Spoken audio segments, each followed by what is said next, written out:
Kak Alde, Kak Andi Mirnawati, Kak Andika, Kak Hayunda, Kak Hikmah. Siapa? Nggak tentu nih. Mungkin sambil menunggu peserta yang lainnya, kakak-kakak boleh disebutkan asal daerahnya dari mana dan sekarang lagi ngapain.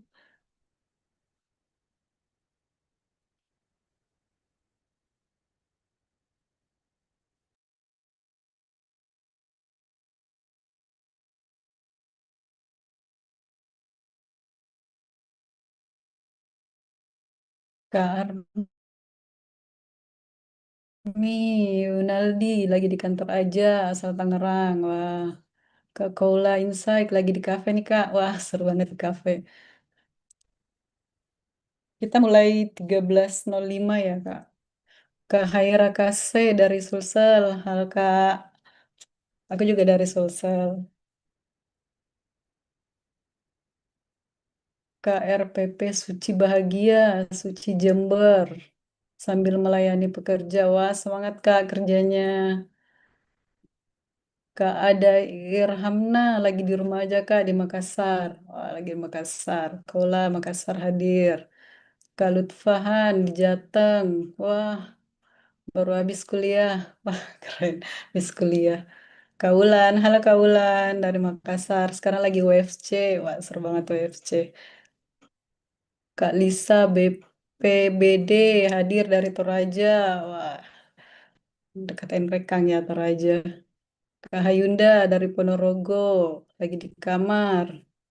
Kak Bitung dari Sulut. Wah, Sulawesi Utara ya, Kak Bitung. Kak Bitung Dewi.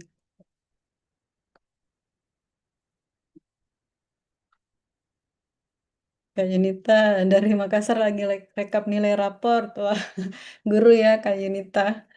Lagi rekap nilai raport.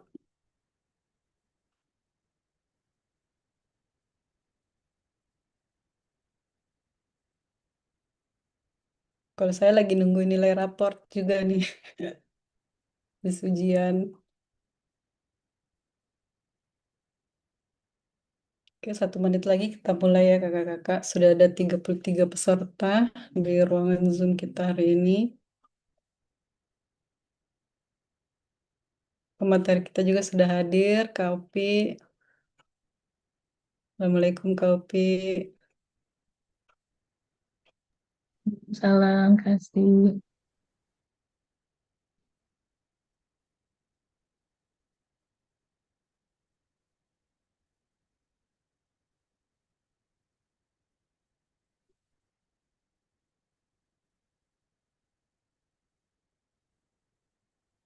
Oke, 1 menit lagi ya kakak-kakak kita mulai acara webinar kita hari ini.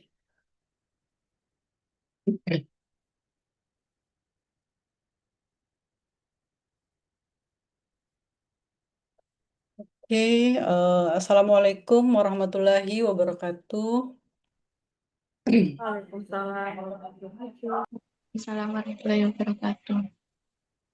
Alhamdulillah, alhamdulillahilazi binikmati tatimmus sholihat. Segala puji bagi Allah yang dengan nikmatnya kebaikan-kebaikan menjadi sempurna. Salawat dan serta salam semoga senantiasa tercurah kepada junjungan kita Nabi Muhammad SAW. Selamat siang dan selamat datang kakak-kakak semua. Senang sekali rasanya saya, Aswaliati Anwar Lapes, yang akrab dipanggil Asti atau Kasti, akan memandu jalannya sesi kita hari ini. Webinar kali ini merupakan kolaborasi spesial antara Muslim Women Coaching Indonesia dengan Indibis Indonesia. Saya mau menyapa dulu nih kakak-kakak yang sudah hadir di ruangan Zoom ini. Apa kabarnya hari ini? Boleh tolong ditulis di kolom chat ya, beserta kota dan asalnya dari mana aja. Nah, sebelum kita mulai sesi webinar hari ini, akan ada sesi sosialisasi terlebih dahulu dari tim Indibis Indonesia oleh Kak Lutfi Siraj selaku SMA Account Plan Officer Indibis Indonesia. Nah, kepada Kak Lutfi, kami persilahkan. Apakah Kak Lutfi sudah siap?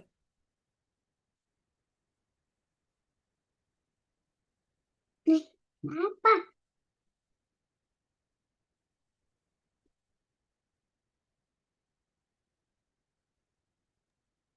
Oke, suara saya sudah terdengar jelas. Jelas, Terdengar, Kak. Kak. Oke, sebentar ya.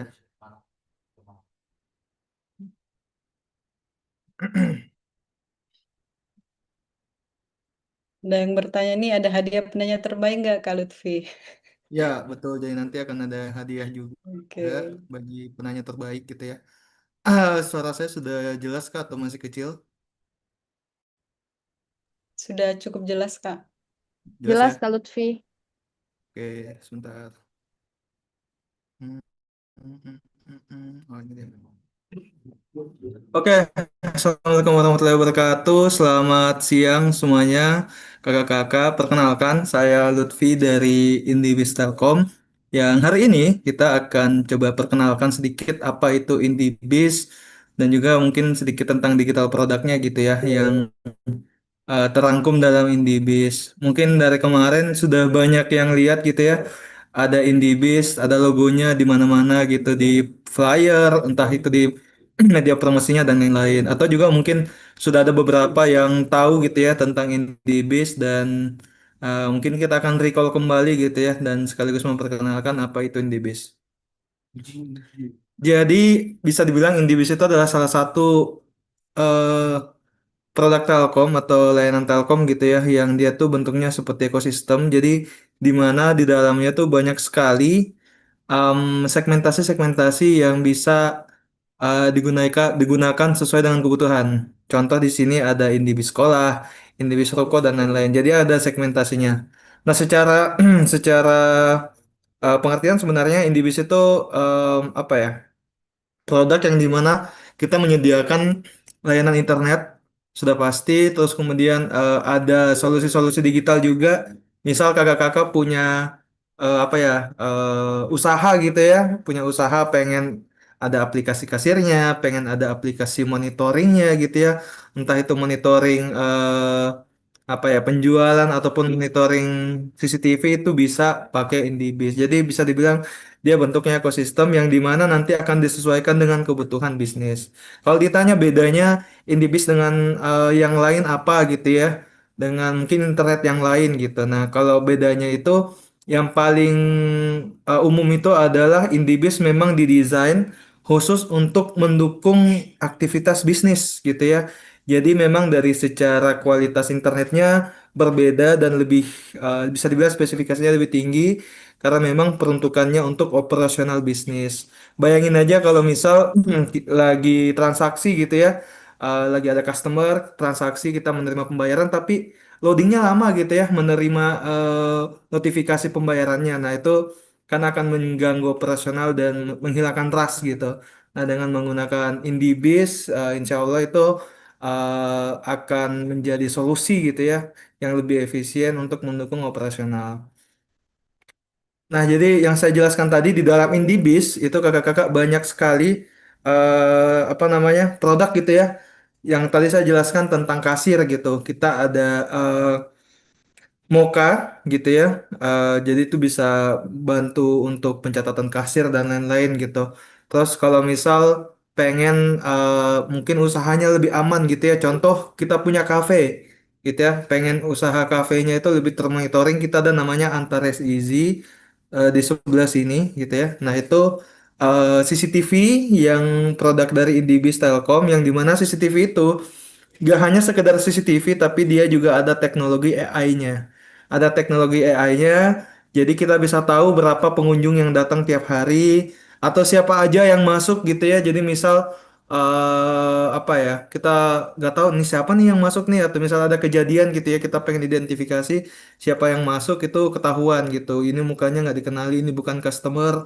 Orang ini nggak melakukan purchasing gitu ya, cuma duduk-duduk aja. Nah itu akan ketahuan sebenarnya kalau pakai Enterprise Easy karena ada fitur AI-nya atau juga mungkin absensi karyawan gitu ya itu bisa sebenarnya jadi tinggal kita coba konsultasikan dengan timnya Antares Easy itu eh, salah satu gitu ya atau mungkin ada lagi Ocha gitu ya di bagian sini ada Ocha.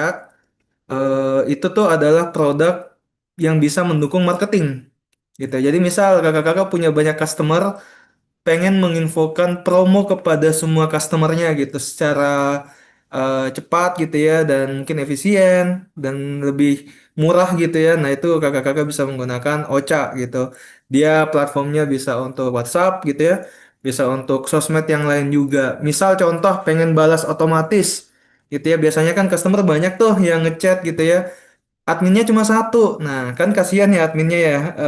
Dan juga dari sisi pelanggannya lama nunggu responnya gitu. Nah, dengan Ocha itu bisa dibantu disolusikan. Entah itu mungkin pakai bot atau mungkin nanti ada fitur pemesanan otomatis gitu ya. Itu bisa. Jadi tinggal dikonsultasikan dengan teman-teman Ocha.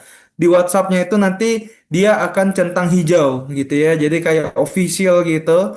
Di dalamnya bisa kita taruh produk-produk dan segala macam gitu. Nah, itu biasanya gunanya untuk membuat bisnis kita itu lebih trusted gitu ya, integritasnya lebih tinggi seperti itu. Kemudian apalagi yang bisa saya jelaskan di sini ada Netmong ini untuk jaringan. Jadi biasanya kalau bisnisnya skalanya lebih besar, pengen datanya lebih secure gitu ya, pengen tahu anomali-anomali yang terjadi pada kualitas internet di bisnisnya itu bisa pakai Netmong untuk monitoring gitu ya, untuk memantau apakah akan terjadi gangguan atau tidak. Kemudian ada Pijar, ini sebenarnya khusus untuk sekolah gitu ya di bawah ini. Khusus untuk sekolah atau perguruan-perguruan tinggi yang pengen sekolahnya itu terdigitalisasi gitu. Seperti itu. Nah, itu mungkin rangkaian dari produk-produk eh, Telkom gitu ya atau Indibis. Nah, sebenarnya selain itu banyak lagi kakak-kakak. Di sini untuk energi ada ini, untuk manufaktur ada aset performance data Telkomsel dan lain-lain. Jadi memang itu semuanya terangkum dalam satu ekosistemnya Indibis. Jadi ketika ingin langganan Indibis nantinya akan ditanyakan gitu ya, selain paket internet pengennya apa lagi Kak gitu. Oh, pengen CCTV ya udah kita coba kasih Antares. Oh, pengen sistem kasir kita coba kasih Moka dan lain-lain gitu ya. Jadi nanti custom seperti itu gitu ya. Disesuaikan dengan kebutuhan bisnis dari kakak-kakak sendiri. Nah, khusus di bulan apa ini? Juni. Khusus di bulan Juni kita itu ada promo gitu ya dari Indibis yang dimana yang biasanya itu paket basicnya itu 380 sampai 360 sekarang hanya di 320.000 saja gitu ya. Dan ini juga sudah termasuk dengan diskon biaya pasang gitu ya. Seperti itu. Dan dari nanti kecepatannya itu bisa up to 300 Mbps disesuaikan dengan kebutuhannya kakak-kakak. Dan promo ini hanya berlaku sampai bulan Juni ini aja gitu ya. Jadi kalau mungkin sudah bulan Juli, gitu ini sudah tanggal 26 ya, tanggal 26 nanti tanggal 1 Juli itu sudah tidak berlaku promo ini jadi mungkin akan ada promo lain cuman kita nggak tahu apakah semurah ini atau tidak gitu ya jadi ini adalah memang promo khusus di bulan Juli yang dimana memang temanya mengangkat tentang musim liburan karena sekarang lagi mepet-mepet liburan gitu ya. Biasanya kalau liburan itu customer makin membludak gitu ya apalagi mungkin segmennya retail atau mungkin resto atau cafe itu biasanya makin banyak tuh yang datang tuh jadi biar bisa mendukung operasionalnya kita bisa pakai Indibis seperti itu. Nah, mungkin terakhir kakak-kakak nanti sebelum pertanyaan gitu ya, ada tentang Showbiz. Ini sebenarnya apa ya? Salah satu eh, kegiatan dari Telkom kan kegiatan sih kayak apa ya kayak penawaran dari Telkom gitu ya kepada kakak-kakak semua yang ingin menjadi bagian dari Indibis gitu. Kalau biasanya kita lihat di TikTok atau misal di Reels atau di YouTube itu banyak berseliweran produk-produk gitu ya, orang jualan produk digital segala macam gitu. Nah, kita juga ada sama konsepnya kayak affiliate. Dan di sini nanti kakak-kakak menawarkan Indibis kepada rekan gitu ya atau mungkin orang lain di sosmed gitu ya. Jadi tinggal upload video mungkin kalau kakak bikin video terus nanti tempelkan linknya mereka pesan Indibis lewat linknya kakak nanti kakak akan dapat bagian dari pembayaran dan sebagainya jadi ini seperti semacam affiliate-nya gitu ya ada dashboard-nya juga gitu ya jadi nanti ketahuan berapa orang yang klik linknya berapa orang yang purchase berapa orang yang langganan dan sebagainya nah nanti benefitnya nanti ada di sini bisa dilihat nanti kita juga akan share dan kurang lebih seperti ini gitu ya benefitnya dari nanti ketika pemasangan pertama, pemasangan kedua atau pembayaran pertama kedua itu akan dapat juga gitu. Jadi memang pembayarannya itu fee-nya akan dapat ketika si orang yang kita kasih referral itu membayar gitu.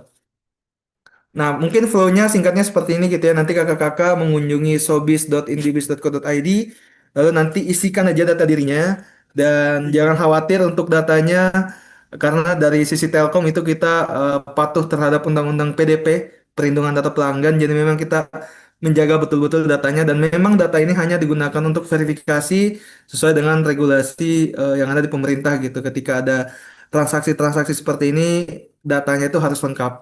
Nah, mungkin seperti itu. Nah, mungkin itu aja yang saya jelasin, singkat saja, nggak terlalu banyak. Dan sekarang kita akan apa ya, buka sesi pertanyaan, kakak-kakak. Dan nanti pertanyaan yang paling menarik, paling bagus, kita akan kasih hadiah spesial dari Indibis. Gitu. Boleh, silakan kakak-kakak kalau ada yang ingin ditanyakan. Wah, Mungkin keren banget dibantu ya sama Kak kakak Lutfi. MC. Jadi Indibis ini bisa jadi one stop solution gitu ya Kak untuk bisnis gitu. Betul, betul, betul kakak, betul. Oke, kakak-kakak yang ingin bertanya silahkan bisa raise hand atau bisa langsung di-unmute aja. Nanti dapat hadiah menarik ya Ya, dari Kak Lutfi. betul.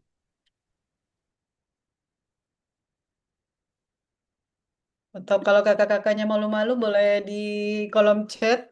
Kita batasi satu pertanyaan aja dulu Kak, atau dua pertanyaan aja dulu ya Kak Ya, Lutfi. boleh nanti silakan ditulis, boleh Ya.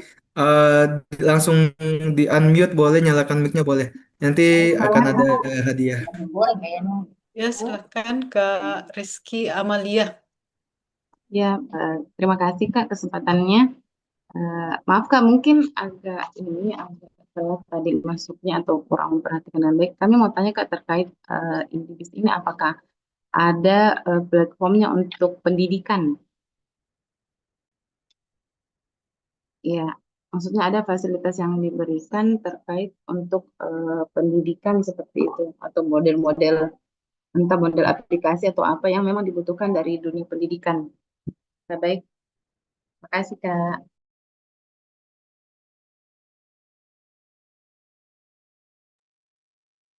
Silahkan Kak Lutfi.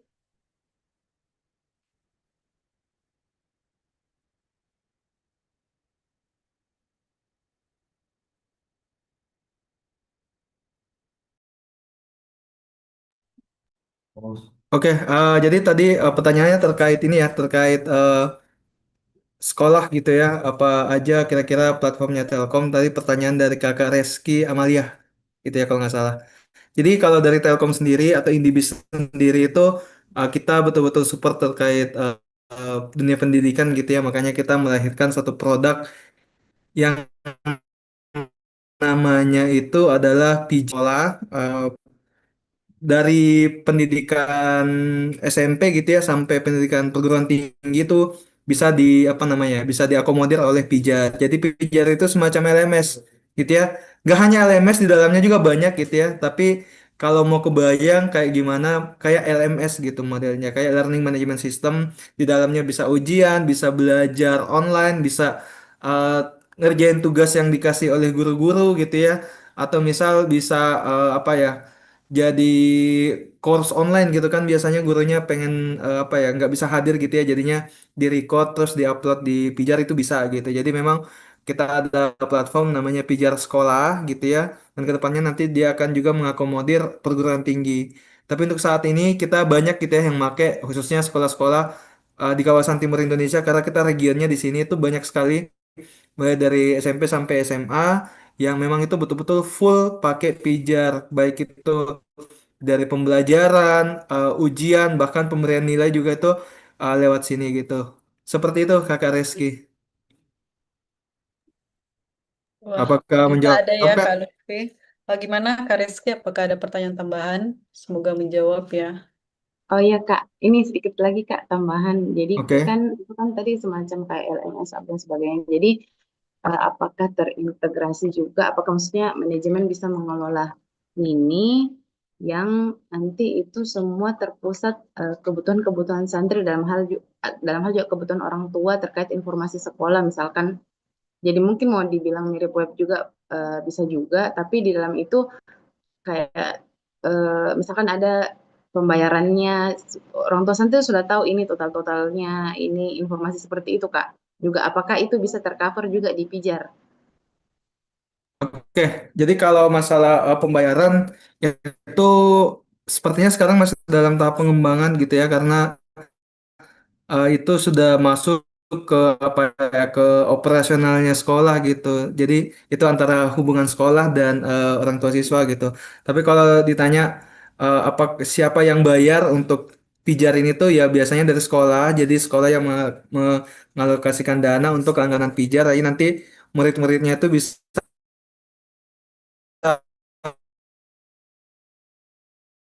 pakai gitu ya seporsinya pijar ini. Jadi pijar ini nggak hanya tentang apa ya, nggak hanya tentang apa ya, akan ada penyesuaian gitu. Cuman kalau defaultnya pijar itu memang membantu sekolah untuk operasionalnya seperti itu, khususnya dalam belajar mengajar seperti itu kakak. Dan di sini juga kalau dari Oh, sisi orang baik. tua gitu ya, orang tua itu bisa memantau anaknya gitu ya di sekolah seperti apa, nilainya kayak gimana. Jadi transparan gitu. Dan memang manajemennya dari sekolah itu yang atur ini manajemennya itu dari sekolah gitu. Jadi sekolah nanti akan punya akses lebih untuk ngatur pijarnya mau seperti apa untuk sekolahnya. Kayak gitu, Kak. Oke, baik, Kak. Kalau untuk informasi lebih lanjut, Kak, maksudnya hubungi yang mana? Kenapa, Kak? Kalau informasi lebih lanjut, Kak, bisa hubungi siapa? Oh iya, kalau informasi lebih lanjut nanti boleh hubungi saya aja atau nanti eh, kita akan reach out langsung ke Kakak Reski gitu. Nanti kita akan kontak juga teman-teman MWC buat dibantu bisa langsung ke Kakak Reski gitu, seperti itu. Terima kasih, Kak. Siap. Terima kasih Kak Rizky. Mungkin pertanyaan terakhir kali ya dari silakan Kak Armi Yunaldi. Untuk pertanyaan lainnya yang di kolom chat mungkin nanti akan dijawab dari Kak Lutfi ya. Nanti di chat aja kali. Karena kita juga Oke, eh, jadi ini yang mana Kak? Saya beri Kak dulu Armi Yunaldi sih ya. dulu tadi yang Ya, raise hand. oh Silahkan. Oh ya, boleh, boleh, resign aja. ya, Silakan. baik. Baik, terima kasih sebelumnya atas kesempatannya. Saya Armi dari Tangerang. Suara saya terdengar nggak, Mas Lutfi? Terdengar dengan jelas, Mas. Baik, terima kasih. Yang saya ingin tanyakan, Indibis ini kan internet untuk bisnis itu kan ya. Nah, apakah ketika suatu usaha menggunakan Indibis, apakah Indibis ini terafiliasi juga dengan atau terkoneksi juga dengan CCTV gitu kan? Kemudian jika misalnya suatu usaha itu memiliki beberapa cabang gitu, apakah Indibis ini dapat mendeteksi dari kondisi operasional dari beberapa cabang tersebut. Nah, jika dia bisa mendeteksi, jika dia terafiliasi dengan CCTV. Mungkin itu aja pertanyaan saya. Terima kasih. Oke, siap Kak Armi Yunaldi gitu ya. Oke. Jadi tadi pertanyaannya tentang CCTV, kalau cabangnya banyak itu gimana? Itu tetap bisa dimonitor apa enggak gitu. Jadi ini saya mungkin sekalian langsung bukakan gitu ya websitenya Antares Easy. Jadi produk kalau sesuai dengan case-nya Kak Rinaldi tadi, berarti produk yang pas itu Indibisnya akan dibundling atau dipaketkan dengan Antares Easy, yang dimana memang betul kita itu si Antares Easy ini tuh terintegrasi gitu ya. Jadi misal toko cabangnya ada 3, nanti kakak nanti tinggal buka di HP-nya, itu tinggal dipilih mau cabang yang mana gitu, yang mau dimonitoring gitu ya. Jadi tentunya setiap cabang kan ada CCTV-nya ya, tapi nanti akan dibedakan ini ruangan apa, ini outlet yang mana gitu ya, contoh seperti itu. Jadi eh, Kakak Yunaldi meskipun sedang di luar atau sedang di mana gitu ya bisa memantau dengan mudah keadaan outletnya gitu ya lewat smartphone seperti itu. Jadi memang akan terintegrasi Kak. Jadi nanti kalau mau dilihat bisa cek di websitenya Antares Easy. Nanti ini banyak dan eh, bisa ya di sini gak hanya tadi yang saya jelasin, ada AI-nya gitu. Jadi ada smart tracking, smart vision, smart building, sama smart environment. Nanti apa ya tergantung kakak Yunaldi pengennya seperti apa. Seperti itu kak. Ya, kemudian kalau misalnya ini ketika ada suatu kejadian yang tidak diinginkan gitu kan, ya bisa dikatakan suatu kejadian warning gitu. Apakah dari Indebis juga bisa mendeteksi dan artinya bisa langsung memberitahukan ke pihak terkait, misalnya yang memegang kendali, misalnya katakanlah pihak owner atau pihak-pihak tertentu melalui handphone tadi misalnya. Kemudian dapatnya Indibis mendeteksi kemudian memberitahukan gitu kalau di sini ada kondisi warning gitu. Mungkin itu Pak, Mas. Oke, jadi itu sudah ini ya Kak ya, sudah sedikit advance gitu ya. Dan tentunya saya rasa itu bisa diakomodir karena memang dari sisi Antares Easy-nya atau CCTV-nya itu memang sudah AI Kak. Jadi memang dia bisa mendeteksi fraud yang terjadi atau misal nih contoh ada pencurian gitu ya. Nah, kita pengen tahu nih pencurinya siapa sih gitu dah. Itu akan tercapture mukanya gitu ya, langsung ketahuan ini orangnya siapa gitu dan tentunya eh, ini tuh betul-betul harus di apa ya dikonsultasikan nanti dengan timnya Antares seperti apa customisasinya karena memang kalau kita basicnya aja ya kita akan dapat apa ya fitur-fitur basic gitu ya jadi kalau misal tadi ada tambahan-tambahannya gitu ya itu nanti akan dikonsultasikan dengan Antares isinya untuk pemenuhan kebutuhannya tapi kalau secara teknologi saya bisa bilang Antares isinya ini bisa gitu ya karena memang sudah ada teknologi AI di dalamnya gitu dan memang kalau saat ini itu kita nggak hanya dipakai untuk rumahan atau di kafe kita juga dipakai di skala kayak pabrik gitu ya jadi kayak menghitung logistik gitu ya misal ada kayak yang jatuh logistiknya kontainernya itu ketahuan kayak gitu-gitu Kak. Oh, berarti intinya ada mungkin dari paketnya aja yang berbeda ya Mas. Iya, betul. Dan kan setiap bisnis kan kebutuhannya beda-beda ya. Jadi pasti nanti akan ada sedikit kustomisasi dari tim Antaresnya sesuai dengan kebutuhannya. Dan sudah pasti juga harganya juga akan menyesuaikan kakak seperti itu. Baik, terima kasih Mas. Oke, siap. Saya kembalikan ke kakak MC. Berarti cukup dua pertanyaan aja ya kakak ya. Ya, Kak Lutfi mengingat waktu kita terbatas, Ya, mungkin betul. untuk pertanyaan yang lain nanti bisa di WA ke kontak Kak Lutfi aja kali ya untuk Betul, betul. Jadi nanti dijawab. teman-teman kalau mau informasi lebih lanjut boleh ke akun kita ya indibis.kti di Instagram atau boleh langsung ke website gitu. Atau boleh nanti kontak saya aja langsung buat kita solusikan sama-sama. Seperti itu, Kakak. Terima kasih. Oke, terima kasih Kak Lutfi. Oh ya, tadi Wah, yang dua pertanyaan ini ya Kak ya, dapat yang hadiah dari ini ya, oke. Indibis ya, yang dua penanya tadi. Tadi Kak Siap. Rizky Amalia dengan Kak Armi Yunaldi ya Kak. Iya, betul. Siap. Oke, terima kasih Kak Lutfi atas informasinya luar biasa sekali informasi dari Indibis. Oke, kakak-kakak semua, kita akan masuk ke agenda utama kita hari ini. Tema webinar kita hari ini sangat menantang ya, sekaligus krusial buat kita yang sedang berjuang di ranah profesional, yaitu adaptif atau tertinggal, kunci bertahan di dunia kerja yang terus berubah. Di tengah gempuran teknologi, perubahan tren, dan dinamika dunia kerja yang bergerak secepat kilat, kita dihadapkan pada pilihan mau ikut melesat dengan menjadi adaptif atau diam di tempat dan akhirnya tertinggal. Nah, tenang aja, hari ini kita tidak akan kebingungan mencari jawabannya sendirian. Karena di tengah-tengah kita sudah hadir seorang pemateri yang luar biasa hebat, multi talenta, dan pastinya sangat inspiratif. Yuk, kita kenalan dulu dengan pemateri kita hari ini.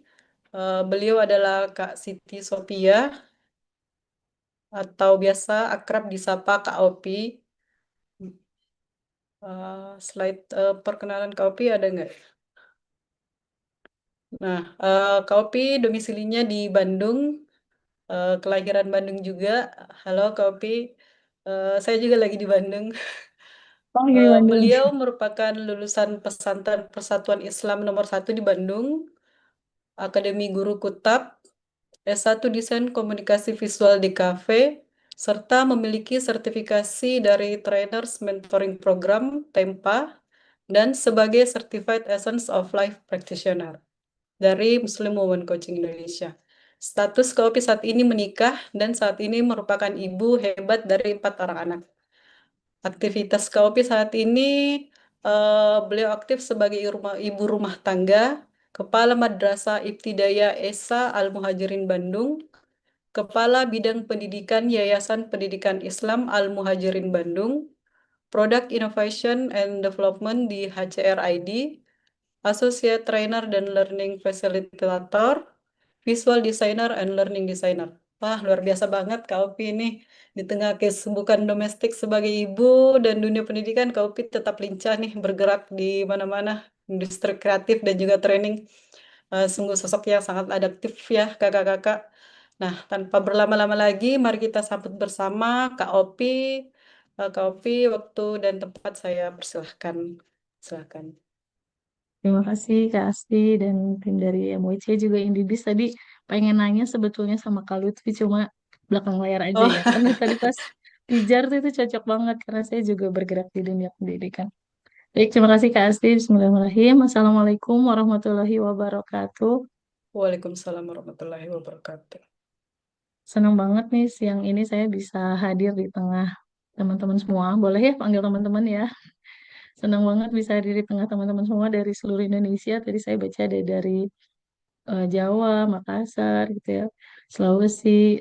Senang banget mudah-mudahan eh, kapan-kapan kita bisa ketemu langsung ya dan sharing langsung sama teman-teman semua. Saya yakin yang hadir di sini juga eh, bergerak di dunia profesional. Mudah-mudahan nanti kita bisa ketemu langsung, sharing langsung. Gimana sih caranya supaya bisa bertahan di dunia kerja terutama yang sangat cepat berubah ya. Teman-teman izin nanti kalau di tengah-tengah saya minum ya soalnya apa sedang batuk kodarullah. Mudah-mudahan cepat sembuh ya. Izin saya share screen ya.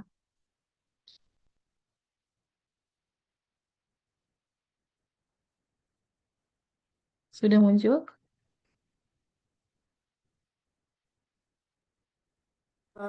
Sudah muncul Apakah kan tapi belum full screen. oke? Kalau sekarang apakah sudah? Oh, sudah full screen Kak, Masya Allah. Baik.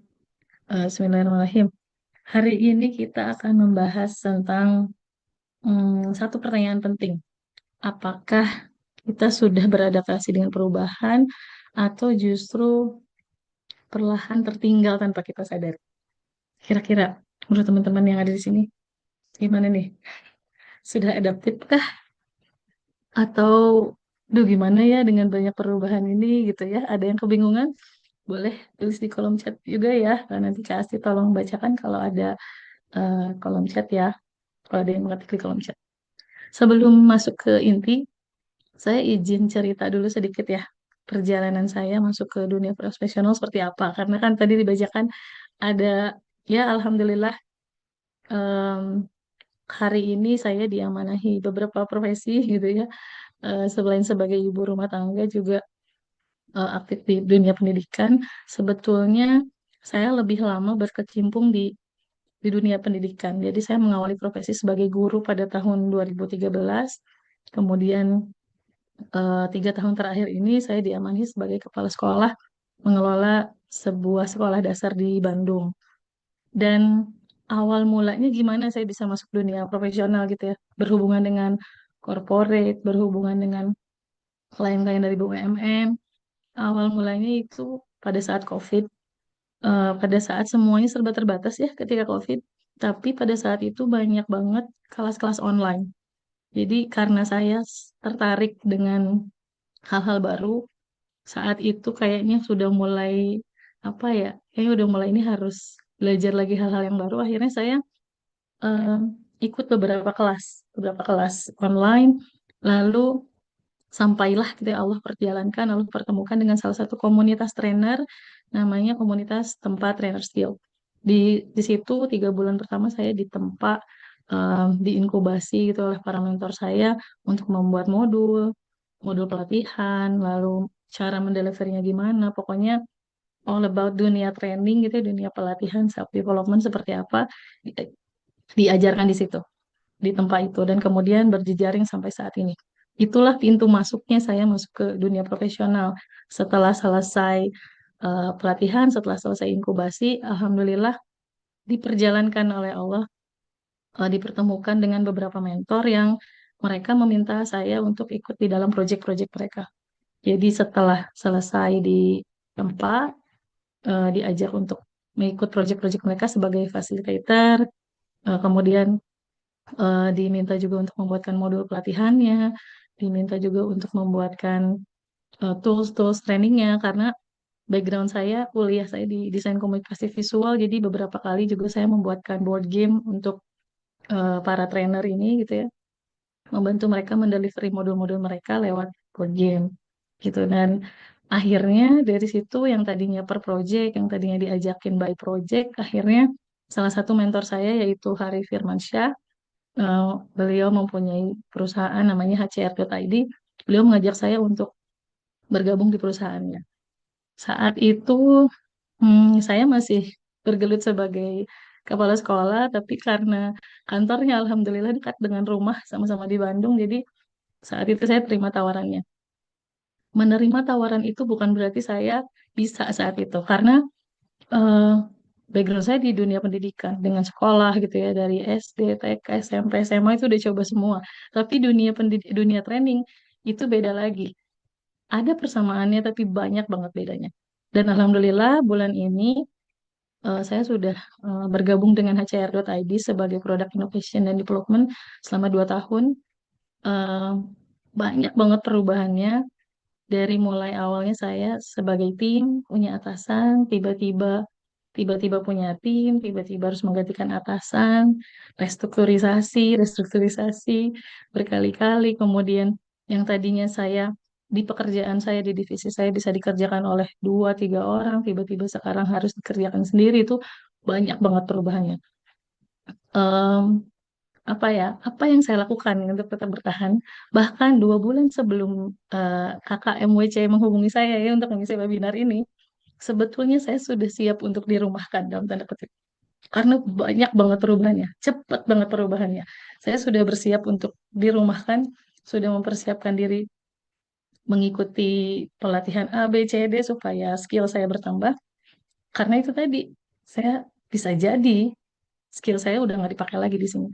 Tapi alhamdulillah gitu ya, kemarin eh, tepat sebelum kakak admin MWC ini menghubungi saya masih dipertahankan di sini, masih diamanahi sebagai Product Innovation and Development gitu. Makanya kemarin saya sempat nanya nih kakak, ini siapa yang ngasih tahu gitu ya, kenapa judulnya ini, karena bertepatan banget dengan ya ada beberapa hal yang ya qadarullah saya masih dipertahankan gitu di pekerjaan ini, di dunia profesi ini. Itu singkatnya perjalanan saya ada di dunia profesional. Nah, sekarang mau tanya nih ke teman-teman semua. Kalau tadi 2 tahun pertama saya yang merasakan banyak sekali perubahan, kira-kira nih perubahan terbesar apa yang dirasakan oleh teman-teman semua yang hadir hari ini dalam 2 tahun terakhir? Boleh yuk dituliskan di kolom komentar. Perubahan terbesar Oke, apa, atau Raisa juga boleh ada nih di kolom komentar Kak Uli Sitorus. boleh dibacakan ke Asti tahu. Saya sudah bekerja keras, memiliki pengalaman bertahun-tahun, bahkan memiliki kinerja yang baik, tetapi tetap merasa tertinggal ketika teknologi, pola bisnis, dan kebutuhan industri berubah begitu cepat. Dari pengalaman Ibu, mendampingi pengembangan inovasi sekaligus memimpin institusi pendidikan, menurut Ibu, apa tanda-tanda paling awal yang menunjukkan seseorang sebenarnya mulai tertinggal, meskipun secara kasat mata karirnya masih terlihat aman dan stabil? Saya menganggap kemampuan teknis sebagai faktor utama untuk bertahan di dunia kerja, namun di sisi lain ada yang berpendapat bahwa pola pikir dan kemampuan belajar justru lebih penting dibandingkan keahlian yang dimiliki saat ini.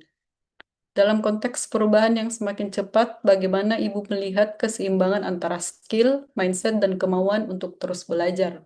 Mana yang paling menentukan keberlangsungan karir seseorang dalam jangka panjang? Silakan, Kak. Cukup Wah, panjang ini pertanyaannya. panjang ya. Iya, Kalau dijawab sekarang, kita nggak maju. benar. Ini udah futuristik sih. Futuristik. Nanti saya akan bahas di akhir ya, bagaimana tips-tipsnya, apa yang saya lakukan supaya tetap bertahan, ini dari point of view saya. Setelah ini mungkin ya, kakak-kakak, teman-teman semua. Saya lanjut dulu atau ada lagi yang sharing perubahan apa sih yang dirasakan? Tadi kan teknologi ya udah segala macam dilakukan, tapi teknologi cepat banget berubah gitu ya. Apa yang perlu dilakukan nanti kita bahas setelah ini. Saya lanjut dulu mungkin ya. Silahkan. Kita, saya mau quick assessment dulu nih. Teman-teman boleh siapkan notes-nya, boleh di handphone atau di kertas. Saya akan munculkan beberapa pertanyaan.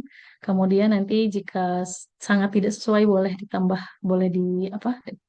Angka satu, tidak sesuai dua, kurang sesuai tiga, empat sesuai, kemudian sangat sesuai. Nanti kita akan totalkan. Kita akan lihat apakah teman-teman ini tertinggal, mulai berubah, atau sudah merasakan nih harus adaptif, atau bahkan sudah jadi agen perubahan. Sudah siap? Sudah bisa dimulai? Sudah lanjut. Bisa, Kak, Oke, bisa. ya. Saya mulai ya pertanyaan pertama. Oke. Saya cepat menyadari adanya perubahan di lingkungan kerja atau organisasi. Silahkan, di angka berapa? Satu, dua, tiga, empat, lima.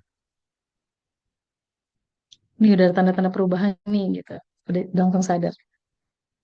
Ya, saya mampu mengenali tanda-tanda perubahan sebelum dampaknya terasa. Satu, dua, tiga, empat, lima. Next ya, tiga. Saya menerima perubahan tanpa banyak resistensi atau keluhan. Pokoknya ada perubahan di kantor. Oke, apa yang harus saya lakukan? Bukan dengan kenapa sih ini terjadi. Nah, itu ya. Satu, dua, tiga. Selanjutnya, saya berusaha memahami alasan di balik setiap perubahan yang terjadi. Kenapa sih ada restrukturisasi lagi? Kenapa sih? Nah, tapi oke, apa yang harus dimaknai dari perubahan ini? Lanjut, saya segera menyesuaikan cara kerja ketika situasi berubah. Ya, yang tadinya bisa dikerjain 3, 4 orang, tiba-tiba harus dikerjain 2 orang. Lanjut, saya aktif mencari solusi baru ketika pendekatan lama tidak lagi efektif. Selanjutnya, saya menggunakan perubahan sebagai peluang untuk berkembang lebih cepat.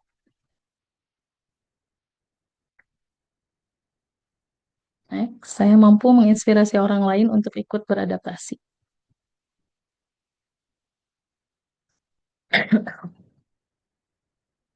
Selanjutnya, saya merasa perubahan membuat saya lebih produktif, berdampak positif. Yang terakhir, saya memiliki strategi pribadi untuk terus belajar dan berinovasi. Silahkan ditotalkan dari 1 sampai 10. Boleh silahkan ditotal. Ada yang nilainya 8 sampai 20, 44. Berapa? 40. Berapa lagi? Boleh dibacakan Kak Astia kalau ada yang sudah ditotalkan. Mari kita lihat Kak, skornya. 43, 39, 40, Wah, kayaknya udah ada di 42, sini ya. Daulan, Kak Kola 39.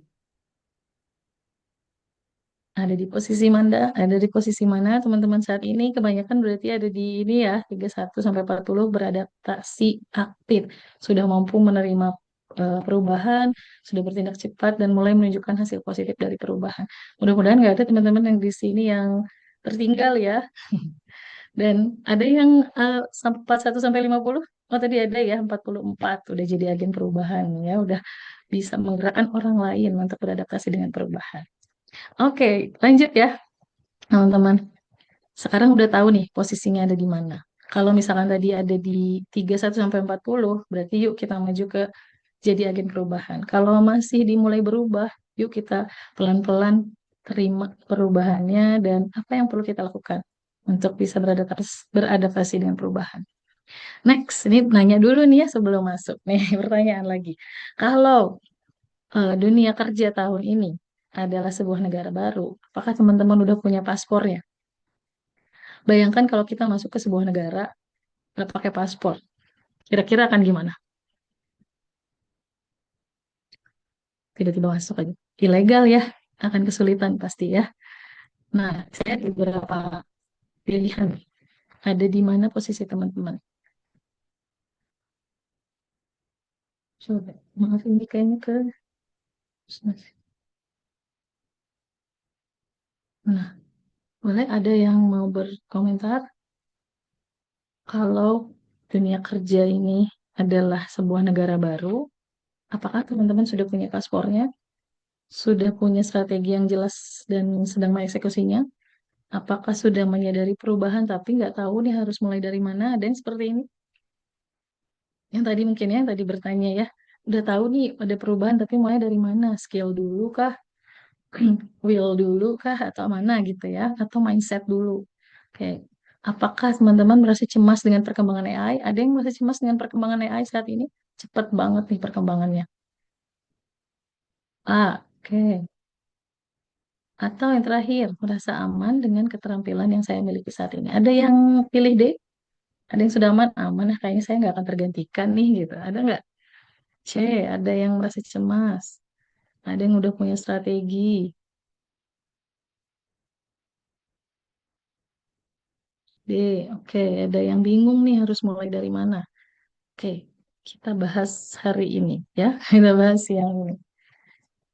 Kita perlu paham dulu, lanjut dulu ya karena waktunya terbatas sepertinya.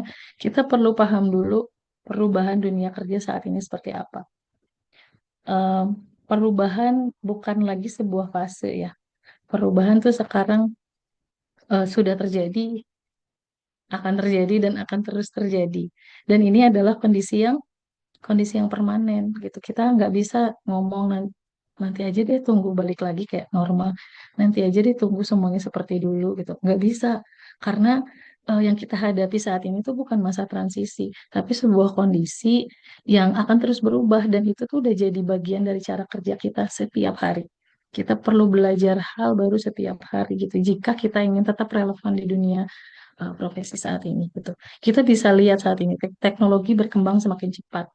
AI, sebutlah kita pertama kali kenal AI itu apa? Yang paling terkenal. GPT, Apakah Kak. GPT ya? Pasti masih pakai chat GPT? Masih pakai, dibantu Gemini sama Apalagi? DeepSeek, Cloud AI. Ya, ya, ya, betul-betul. Sekarang kan eh, asalnya chat GPT, terus tiba-tiba ada notebook LM, ada yang udah pakai notebook LM. Cobain deh notebook LM, tiba-tiba kita terwow gitu ya, apa yang bisa dilakukan notebook LM. Dan saat ini yang saya tahu, menurut informasi banyak kalau karena saya ada di ini ya provider pelatihan gitu sama seperti Insight, banyak juga yang sudah pakai cloud ya. Banyak yang udah pakai cloud. Perusahaan-perusahaan besar sudah pakai cloud. Jadi akhirnya mau nggak mau ya supaya tidak tertinggal, supaya tetap relevan ya belajar gitu. Itu cepet banget. Dulu tuh perubahan bisa jadi tahunan, kalau sekarang bisa jadi mingguan bahkan harian. Ya. Dan karena teknologi berkembang sangat cepat, kebutuhan industri juga terus berubah. Perusahaan bisa jadi dulu, perusahaan bisa jadi tidak lagi memerlukan orang yang cuma punya pengalaman aja.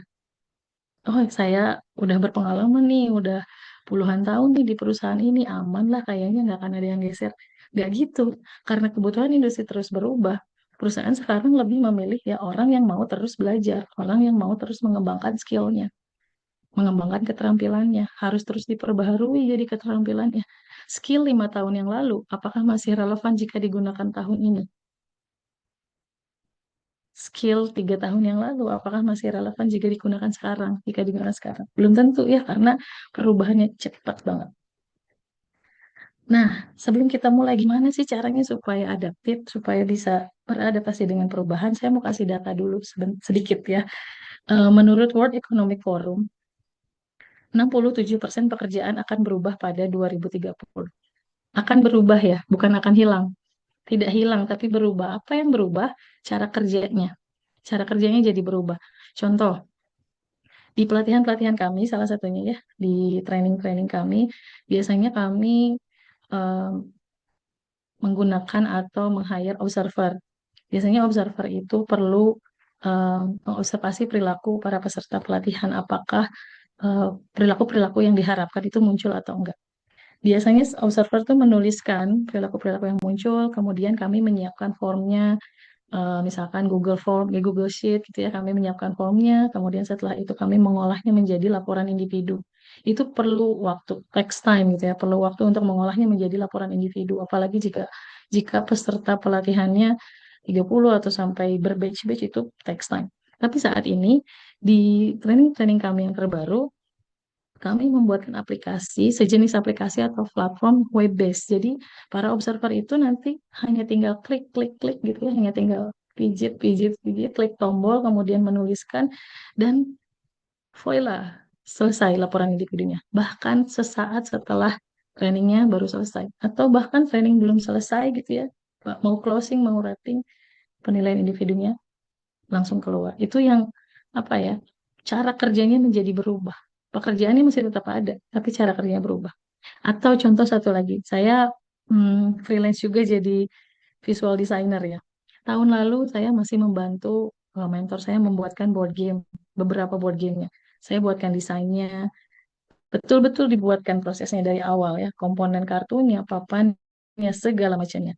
Bulan lalu saya baru sadar, beliau bikin board game lagi, tapi kok nggak minta saya ya? Nggak minta saya bikinin ya, nggak minta saya desainin. Kenapa coba teman-teman kira-kira?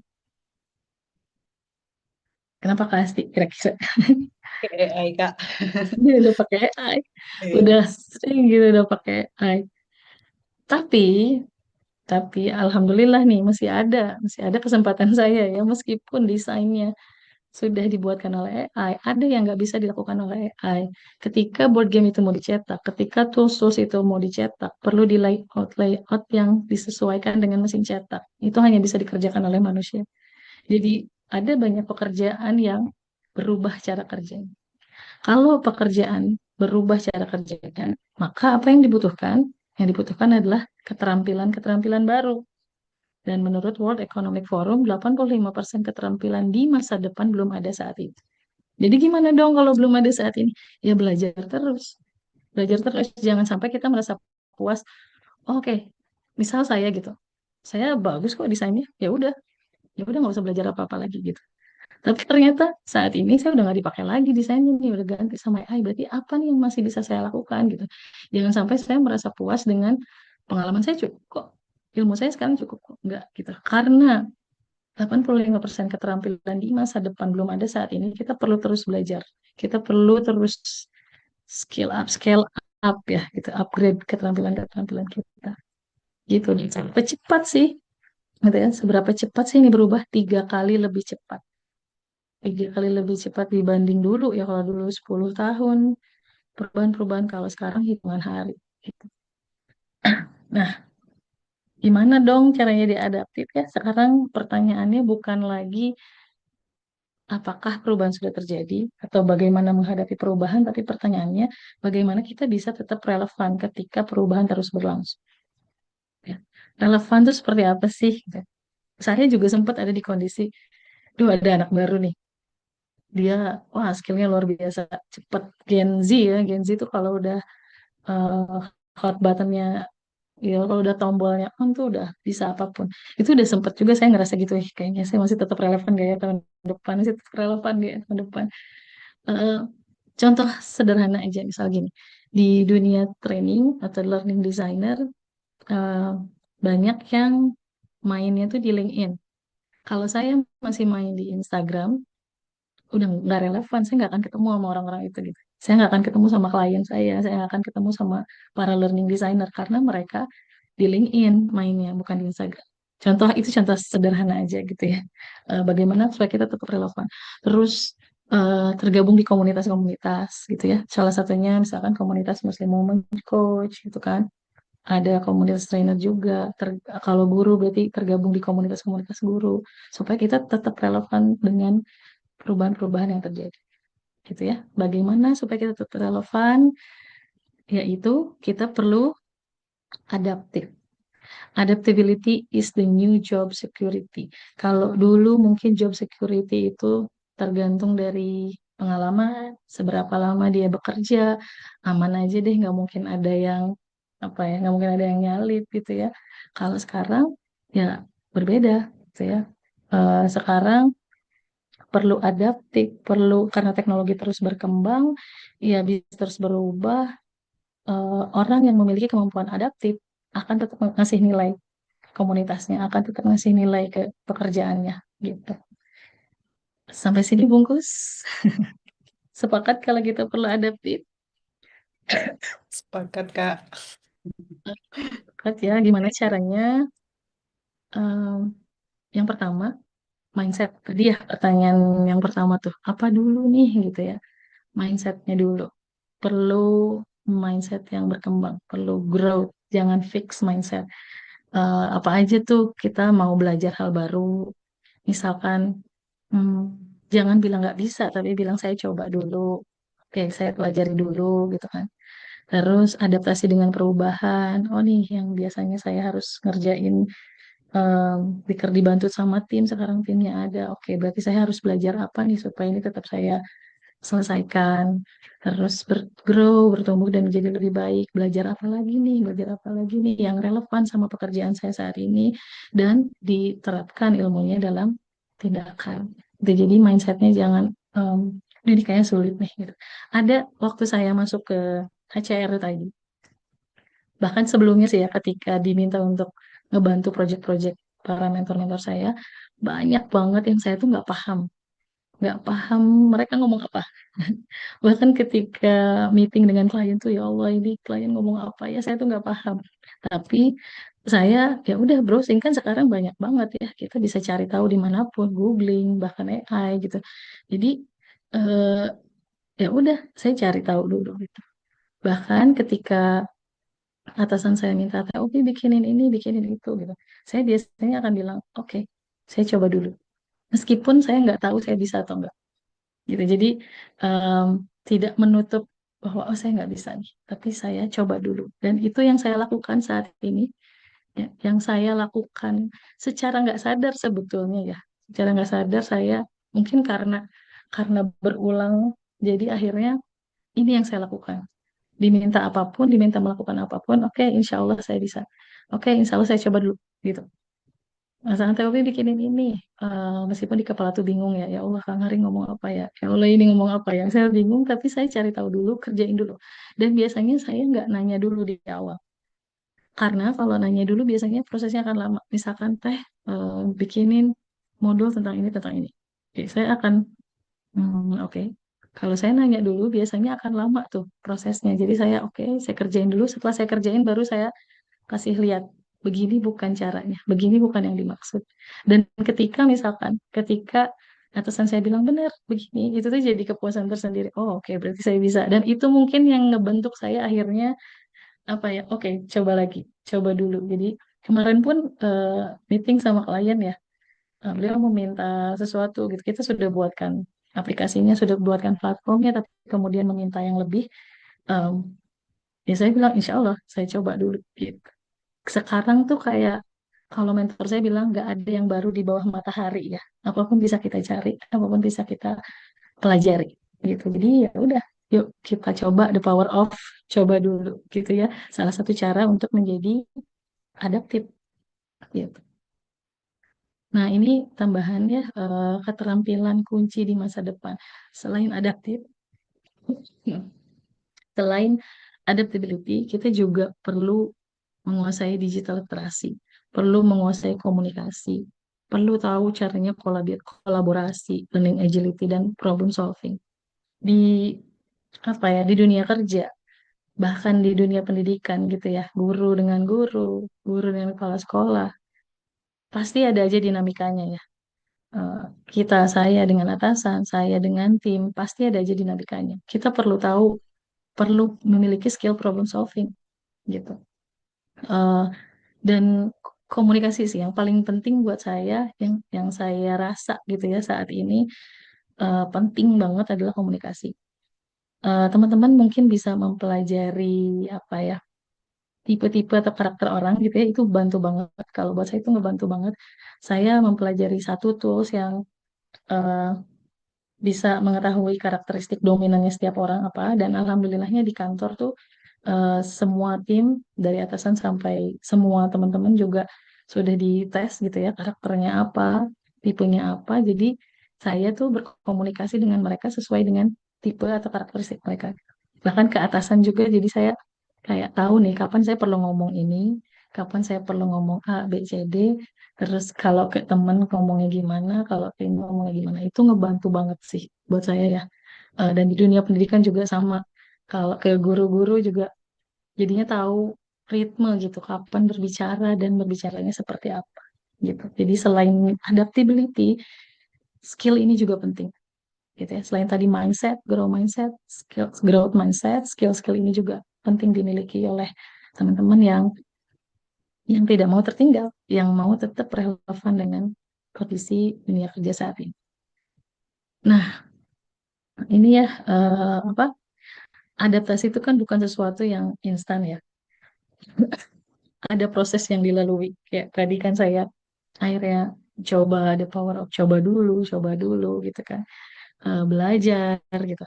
Itu tuh bukan hal yang instan. Jadi ada 4 langkah sederhana yang perlu dilakukan untuk jadi adaptif. Yang pertama, awareness. Sadar dulu bahwa dunia itu sudah berubah, ya kan terus berubah. Kalau kita masih nyangkal dengan perubahan ya akan sulit berkembang, gitu. Ya akan tersingkirkan, gitu, akan tertinggal.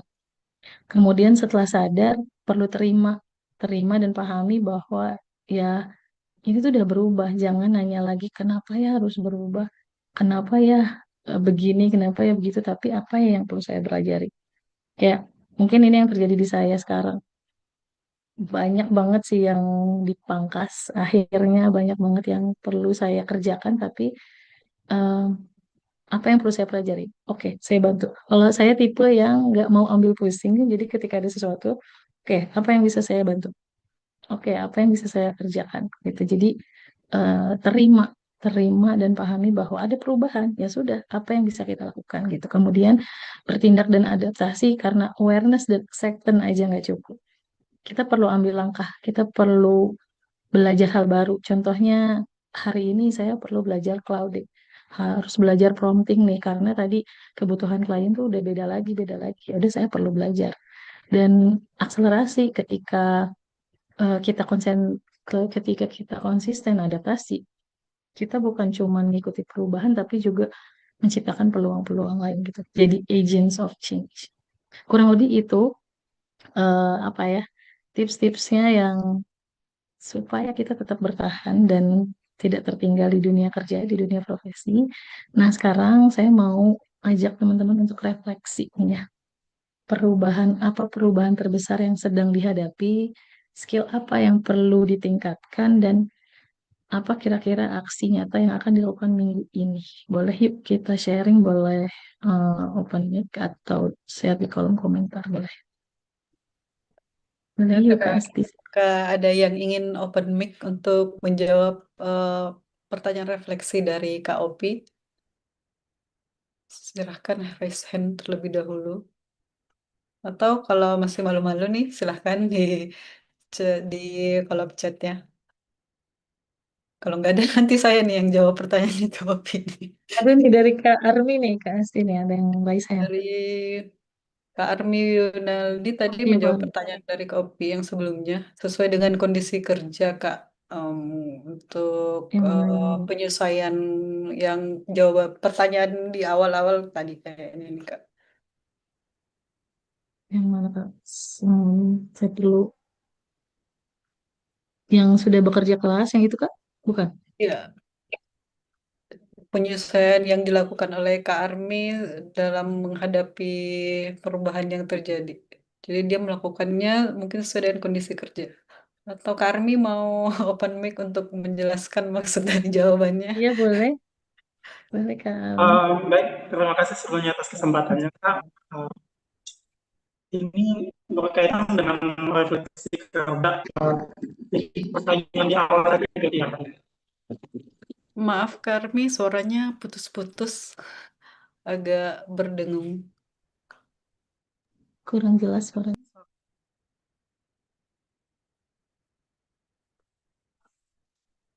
Kak Armi, suaranya Suaranya hilang. terdengar? Saat ini suaranya jelas? Oh oke, udah. Baik. Mohon maaf, mungkin saya harus off-cam kali ya.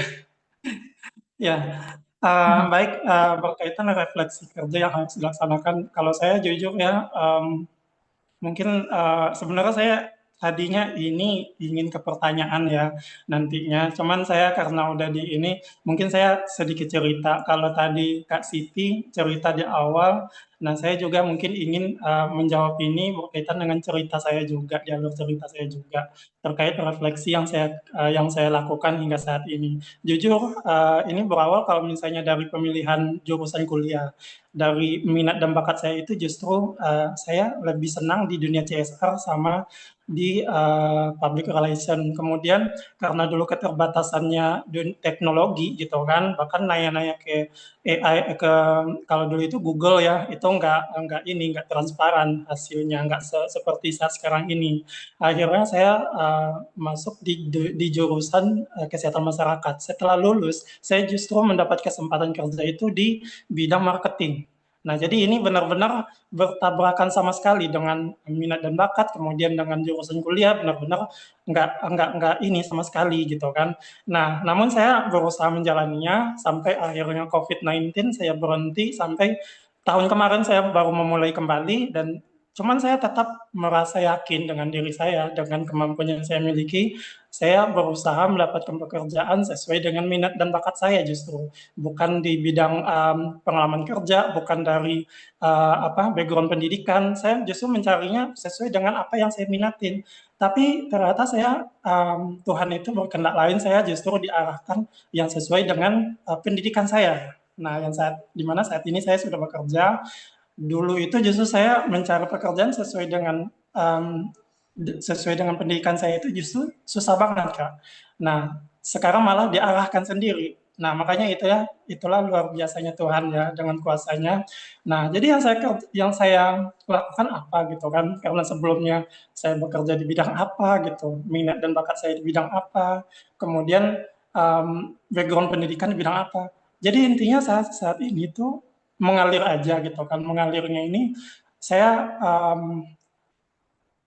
saya harus selaraskan pekerjaan saya dengan SOP yang diberlakukan sama tempat saya bekerja.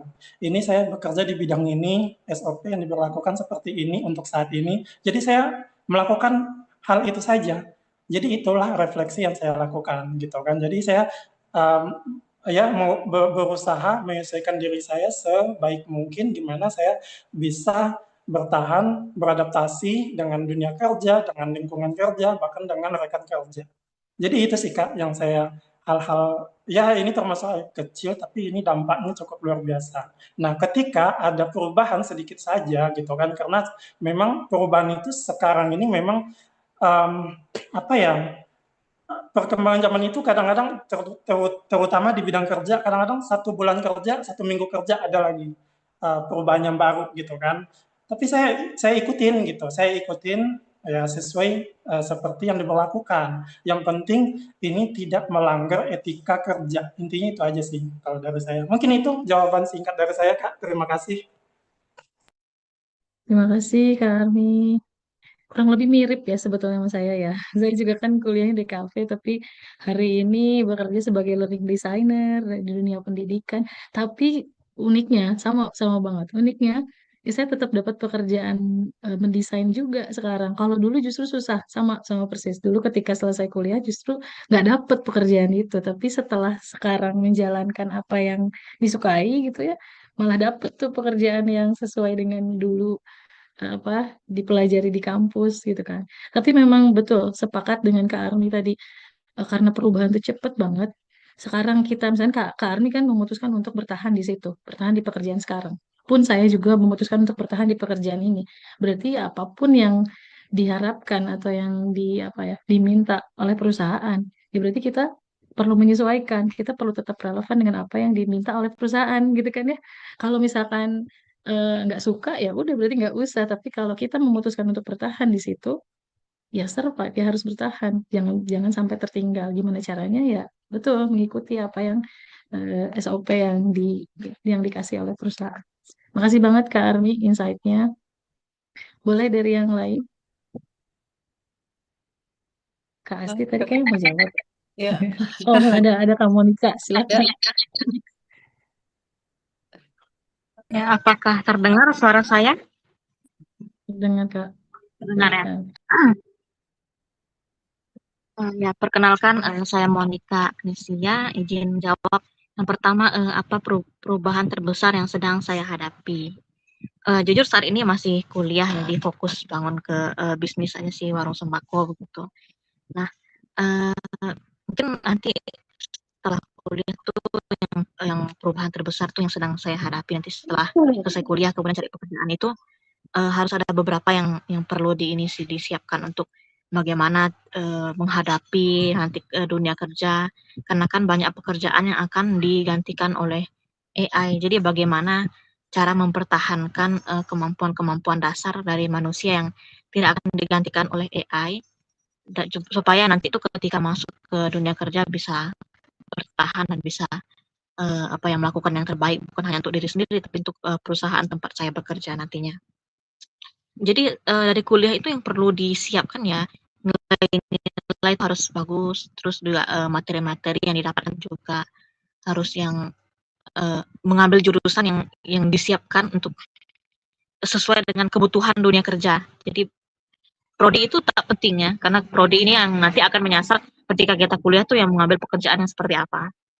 Kemudian yang kedua skill apa yang perlu saya tingkatkan sekarang ya komunikasi itu yang paling penting komunikasi.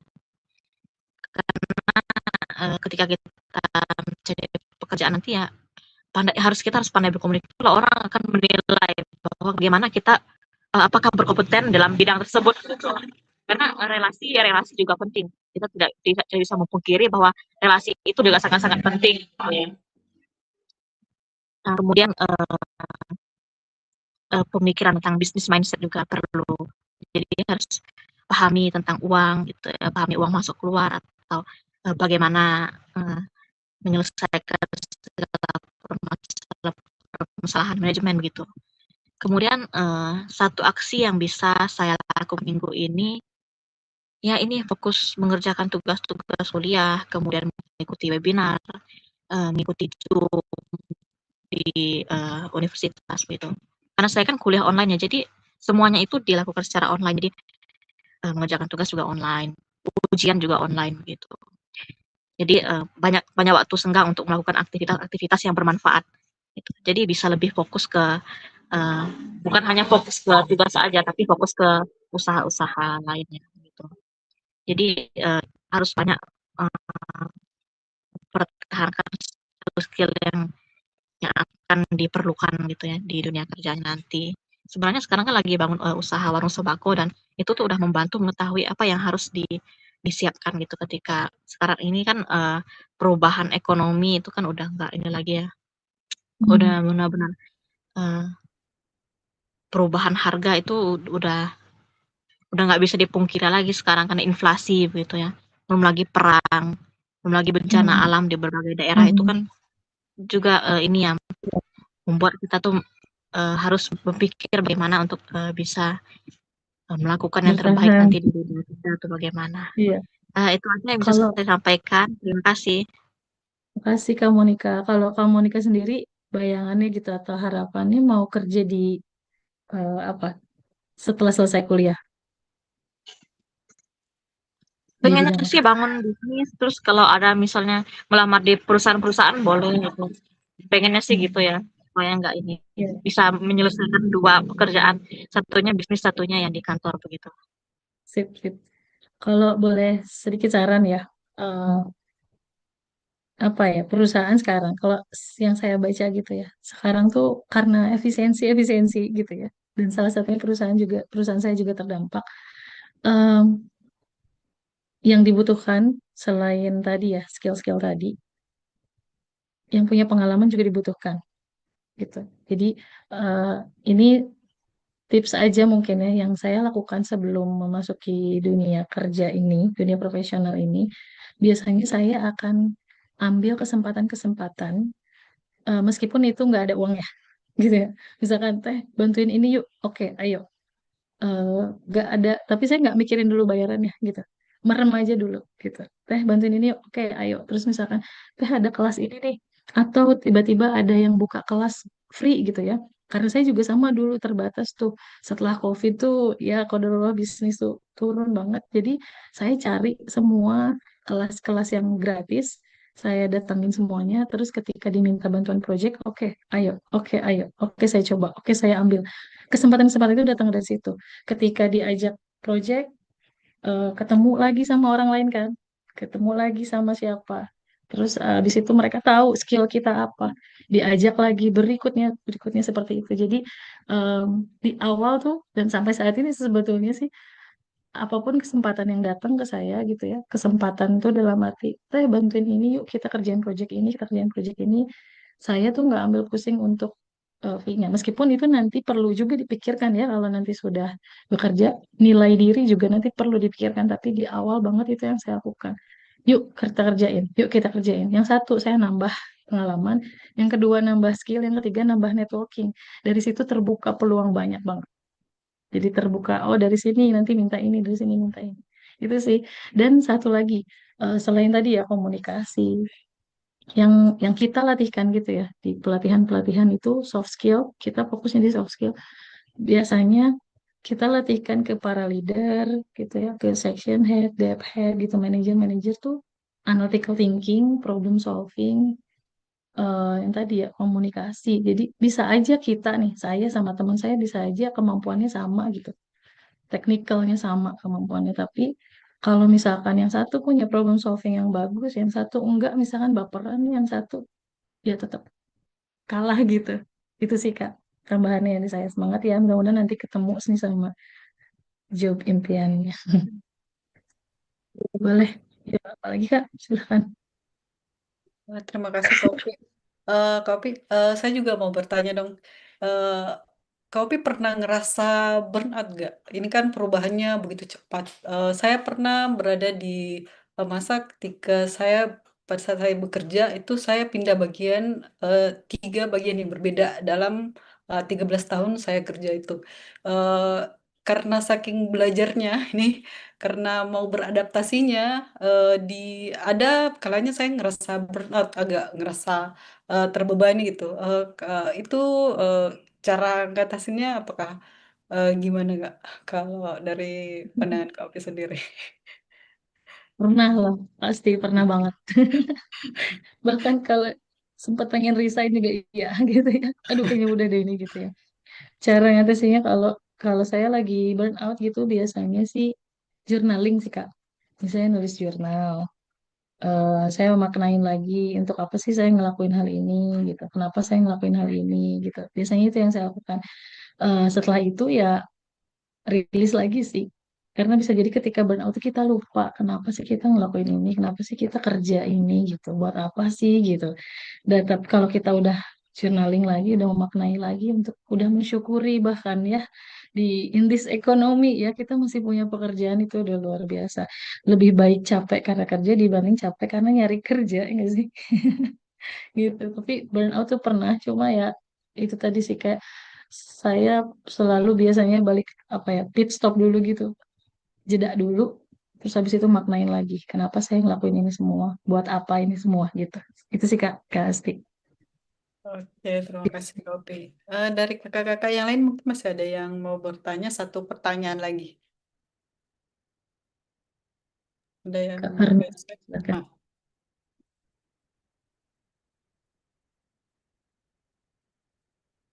Silahkan raise hand ke Kak unmute.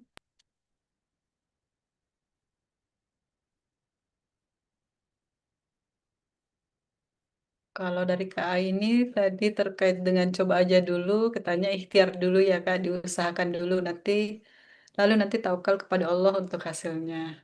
Oh, Kak Armi mau bertanya lagi. Silahkan Kak Armi. Ya, saya mau bertanya Kak. Tadi kan tadi kan Bapak menjawab pertanyaan dari Kak Siti ya. Nah, ini saya mau bertanya berkaitan dengan kondisi yang saya sampaikan tadi, berkaitan dengan kondisi saya tadi. Saya ingin bertanya Kak, secara tidak langsung itu kan eh, saya itu kan udah termasuk Kak Siti juga mungkin ya. Nah, itu kan sudah switch karir berarti ya, yang mana yang Maaf Kak awalnya saya Armi agak putus-putus suara. Putus-putus ya suaranya. Enggak, ini gimana? suaranya jelas nggak? Iya Kak, iya Ya. lumayan.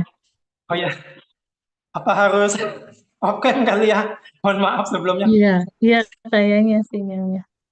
Nggak apa-apa, oke aja. Ya, jadi berkaitan dengan kondisi saya yang saya sampaikan tadi gitu kan. Kalau tadi kan saya menjawab pertanyaan dari Kak Siti, ini saya bertanya berkaitan dengan kondisi saya tadi, di mana itu kan secara tidak langsung itu kan saya sudah melakukan switch karir, di mana yang tadinya saya di awal setelah lulus kuliah saya justru bekerja itu di bidang marketing, kemudian sekarang beralih ke bidang yang justru di bidang pendidikan saya, kebetulan kesehatan masyarakat gitu kan. Nah, karena ini berkaitan dengan tema kita pada hari ini itu adaptif. Dari Kak Siti sendiri, bagaimana sih? Mungkin tadi sudah disampaikan sedikitnya gitu kan, sudah disinggung sedikit. Tapi mungkin bisa diberikan penjelasan lebih detail kalau menurut Kak Siti itu bagaimana kita jika bagi adik-adik mungkin ya yang nantinya berkarir di suatu bidang kemudian mau switch gitu kan. Nah, hal apa yang perlu dilakukan utama gitu, yang perlu dipersiapkan agar kita lebih siap menghadapi bidang karir yang baru. Itu yang pertama. Yang kedua, berkaitan dengan skill.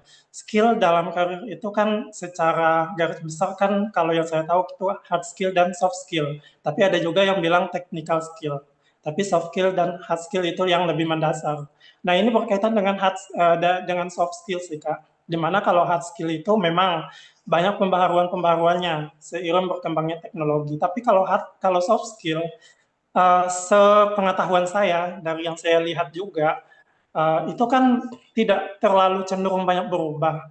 Tapi ketika kita ingin menemukan pekerjaan yang berkaitan dengan yang menonjolkan soft skill, tetap susah saja gitu kan. Nah, kira-kira apa yang perlu diperhatikan, yang perlu diperbaiki lagi dalam diri kita sendiri, walaupun kita merasa punya soft skill yang baik gitu kan. Apa yang perlu ditingkatkan gitu, agar kita lebih mudah menuju ke arah impian kita. Mungkin itu aja. Terima kasih. Kak, iya, makasih Kak Armi. Kak Armi, boleh dicontohkan nggak yang maksud Kak Armi tadi, pekerjaan yang menunjukkan soft skill tapi sulit, maksudnya seperti apa tuh? Nah, misalnya seperti yang saya sampaikan tadi, mungkin saya contohkan ke diri saya, tapi nanti Hmm. Kak Siti bisa jawabnya secara general. Hmm. Di mana tadi saya Hmm. sampaikan kalau saya itu minat dan bakatnya, saya minat dan Hmm. bakatnya itu merasa di bidang Hmm. public relation ataupun CSR gitu kan. Nah, yang Hmm. artinya di sini kan soft skill itu kan lebih utama kalau di bidang itu kalau menurut saya. Tapi untuk Hmm. zaman sekarang tetap aja susah gitu untuk menuju bidang tersebut walaupun ketika ada Hmm. bidang pekerjaan lowongan pekerjaan sudah disampaikan yang dipersyaratkan gitu dan kita merasa mampu gitu kan. Mungkin satu hal yang saya tidak ada ya mungkin sertifikasi terkait memang saya mungkin agak kurang di bidang itu gitu. Apakah itu mempengaruhi juga gitu atau dari skillnya itu sendiri ada yang perlu ditingkatkan Kak? Mungkin itu. Oh, oke. Saya coba jawab ya. Tadi terkait switch karir. Apa yang perlu disiapkan dulu, soft skill atau hard skill? Soft skill sih, Kak.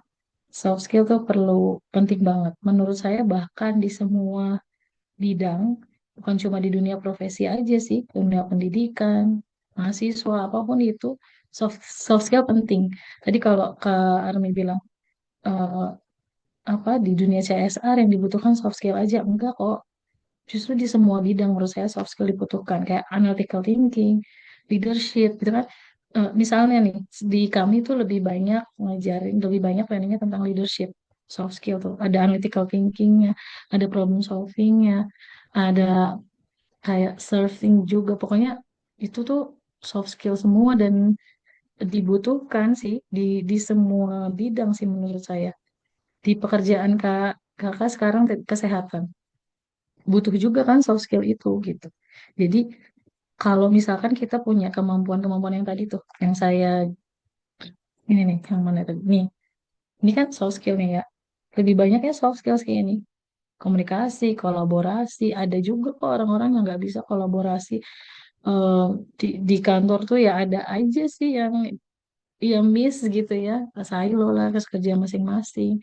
Learning agility, problem solving. Ini tuh yang dibutuhkan di bidang apapun sih, Kak. soft skill ya duluan. Kalau menurut saya bahkan hard skill atau technical itu bisa dipelajari. Setahun, 2 tahun tuh bisa dipelajari. Sekarang misal switch karir nih. Saya aja switch karir kan sebetulnya. Saya baru belajar nih learning design, desain program pelatihan 2 tahun ini. Bisa dipelajari, bisa. Tapi kalau saya nggak punya adaptability, nggak punya learning agility, saya nggak akan bisa ngedesain program pelatihan. Saya nggak akan bisa bikin modul gitu. Jadi yang penting tuh soft skillnya dulu. Setelah itu dia mau switch karir kemanapun, kalau dia punya soft skill ini, punya learning agility, punya komunikasi yang baik, punya adaptability, punya problem solving yang baik, dia akan bisa kok beradaptasi dimanapun. Menurut saya gitu ya. Karena saya juga pernah coba di beberapa nih, bukan cuma di dunia training aja. Di dunia pendidikan pun saya tuh udah coba semuanya. Di TK, SD, SMP, SMA tuh beda-beda. Kalau saya ini cerita dikit ya. Yang paling sulit dari tingkatan itu, TK sampai SMA, menurut teman-teman apa? Ngajar siapa? Ada ibu guru nih tadi di sini nih. Yang paling sulit itu ngajar TK, SD, SMP, atau SMA? Menurut teman-teman. Yang paling sulit itu ngajar TK. Keringetan saya pas ngajar TK. Bercucuran keringat saya pertama kali ngajar TK tuh. Mau nyerah. Cobain TK deh Kak, yang ngajar SD cobain TK. Hari pertama saya ngajar TK, itu karena saya gantiin guru yang keluar ya. Saya bilang mau nyerah, saya bilang ke suami saya nyerah aja, tapi nggak ada yang gantiin, mau nggak mau harus lanjut. Itu ibu yayasannya bilang, oke, apa yang bisa dilakukan?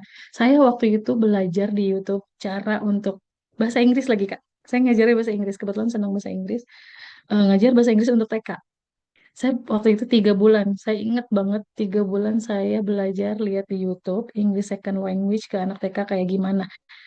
Ya udah, saya kerjain 3 bulan itu dan akhirnya sampai sekarang itu dipakai modul saya. Kalau saya sekarang udah nggak ngajar lagi karena saya memilih ada di sini, nggak udah ngajar TK lagi. Tapi sampai sekarang kepala sekolahnya masih minta saya untuk modulnya dipakai sama guru yang lain. Itu hard skill sih menurut saya. Tapi karena alhamdulillah gitu ya Allah ilhamkan saya senang belajar, adaptasi, akhirnya bisa juga gitu. Jadi yang paling penting, yang utama kita mau pindah kemanapun, skill ini dulu yang perlu kita punya. Itu Kak Armi, mudah-mudahan ngebantu ya. Mudah-mudahan ngejawab. Terima kasih. Yang saya kedua itu kan bahwa kan memang soft skill itu, nah tapi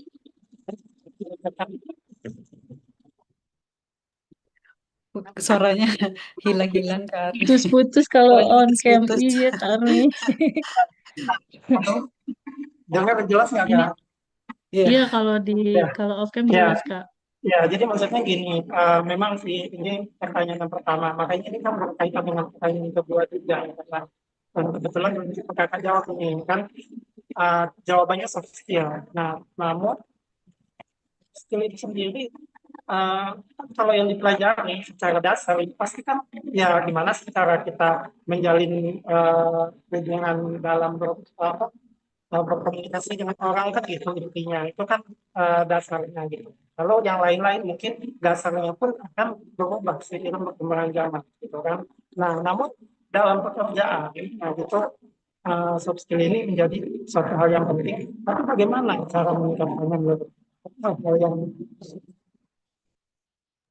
Saya Putus kurang lagi jelas. suaranya. Iya, bagaimana apa ya tadi? Kurang jelas. Dan sekarang Kak Armi menghilang. Iya. Tapi poinnya sih apa ya? Untuk ngasah skill-skill ini ya kayak ngasah komunikasi kita perlu belajar cara komunikasi. Misalkan cara komunikasi asertif kayak gimana gitu kan. Perlu belajar cara-cara untuk berkomunikasi yang baik, komunikasi efektif, komunikasi asertif misal gitu ya. Kita perlu kayak tadi kamu Monica tuh ikut webinar-webinar itu pasti dapat kok dapat pengetahuan-pengetahuan itu dan tentunya perlu dilatih juga gitu si apa ya soft skill ini perlu dilatih. Kita misalkan ketika di dunia kerja kakak tadi di dunia kesehatan nih perlu berkolaborasi ya, dengan lintas divisi. Misalkan nih nggak enak banget nih kolaborasi sama divisi itu gitu ya sama teman yang itu tapi karena perlu kolaborasi ya udah gitu nggak pakai hati kolaborasi lah gitu jadi itu perlu dilatihkan juga sih soft skill itu itu kurang lebih ke Armi saya pengen jawab nih siapa Kak Andika saya terima masih kasih. semester 6 gimana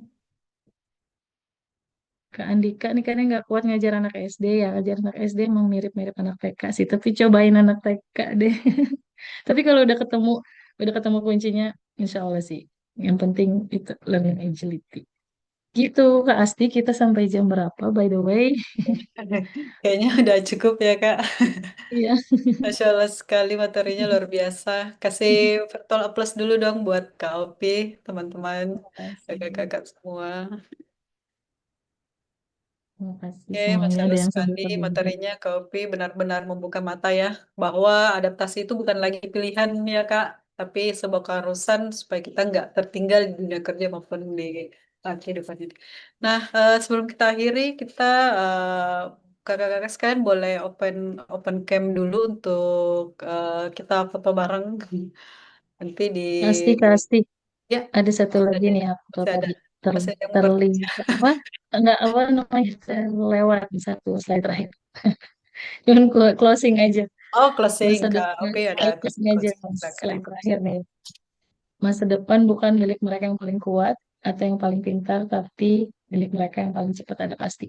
Yang relevan dengan kondisi saat ini. Gitu. Itu aja sih, Kak Makasih banyak ya. Mohon maaf lahir batin kalau ada yang kurang-kurang. Kita bisa berjejaring lagi nanti di media sosial. Kalau misalkan masih mau diskusi, boleh di kontak aja. Terima kasih banyak, Kak Asti. Terima kasih Kak Opi. Ada yang bertanya nih Kak, boleh di-share slide-nya nanti ya Kak. Boleh, boleh, boleh. Nanti lewat itu ya, lewat MOC ya. Biar kamu nikah, terima kasih Kak Opi atas ilmunya. Mungkin teman-teman semua, karena waktunya terbatas, jadi untuk pertanyaan yang lain boleh nanti disimpan dulu. Eh, Iya, boleh DM-DM teman-teman juga boleh, ya, Kak. DM-DM Silahkan. di Instagramnya Kak Opi juga Iya. boleh katanya tuh, yang masih ingin bertanya. Saya juga nanti kayaknya masih pengen nanya-nanya lagi Kak Opi. Siap, Kak Asti. Oke, kakak-kakak semua boleh open cam dulu kita foto bareng nanti dari tim MWC akan screenshot. Sudah bisa kami screenshot, Kak? eh Silahkan Kak, kayaknya udah nggak ada yang buka kamera Oke. lagi. Dibuka dulu kameranya ya, Kakak. Oke. Menghadap ke kamera dan tersenyum. Satu, dua, tiga. Oke, sekali lagi ya, Kak. Satu, dua. Oke, sudah. Terima kasih banyak, Terima kakak-kakak. kasih Kak, terima kasih kakak-kakak semua. Terima kasih banyak. Oke, kita akhiri sesi webinar kita hari ini. Terima kasih waktunya Kak Opi dari tim MWC dan juga dari Indibis Indonesia. Terima kasih. Assalamualaikum warahmatullahi wabarakatuh. Waalaikumsalam warahmatullahi Warahmatullahi wabarakatuh. wabarakatuh. Izin live. Hmm. Kak Lutfi, nanti saya mau nanya-nanya ya soal pijat. Masih ada Kak Lutfi. Terima kasih. Saya izin live juga ya. Terima kasih banyak. Assalamualaikum. Jadi guru. نغمة القرآن تلقى يباعدك الثواب عن العقاب وتابع مرسلا هاد حكيما أشعة Izin kakak-kakak, kami tutup Zoom-nya. Dalam Recording 3, stopped. 2,